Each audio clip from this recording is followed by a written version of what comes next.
c'est ce que je peux avoir votre attention juste pendant quelques instants, pendant quelques minutes. Je ne serai pas très longue, je vous promets. Déjà, premièrement, en Belgique, il y a très peu de personnes qui croient en Dieu. En général, les gens vont dire qu'ils sont athées ou qu'ils sont agnostiques.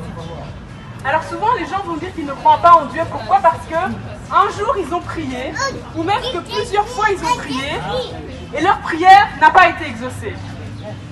Alors moi, j'aimerais vous poser une question. Ici, on est en Belgique.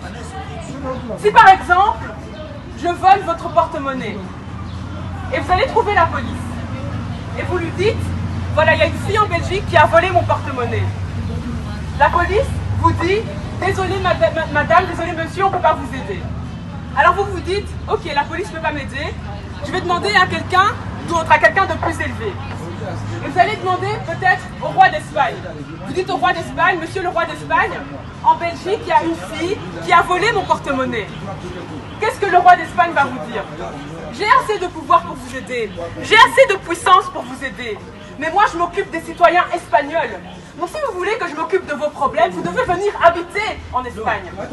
C'est exactement la même chose avec Dieu. Beaucoup de personnes font des prières à Dieu et ne voient pas leur prière être exaucée. Mais la question que j'aimerais vous poser, c'est est-ce que vous faites partie du royaume de Dieu? Parce que Dieu s'occupe des citoyens de son royaume. Et comment est-ce qu'on fait pour faire partie du royaume de Dieu? Pour faire partie du royaume de Dieu, ça passe par la nouvelle naissance. Croire qu'il y a un Jésus-Christ qui est mort pour vos péchés, qui est mort pour vos maladies, qui est mort pour chaque chose que vous vivez. Et quand vous croyez en ce Jésus-là, vous acceptez ce Jésus-là comme Seigneur et Sauveur et vous prenez la décision de vivre une vie qui va lui plaire. Qu'est-ce qui se passe? Vous passez des royaumes des ténèbres au royaume de Dieu et vous recevez la vie éternelle. Nous sommes dans une société où beaucoup de gens ne connaissent pas leurs valeurs. Et parce que les gens ne connaissent pas leurs valeurs, les gens vivent un style de vie qui est tellement peu élevé. Avec les addictions, avec le mal-être, avec les tentatives de suicide, avec la dépression.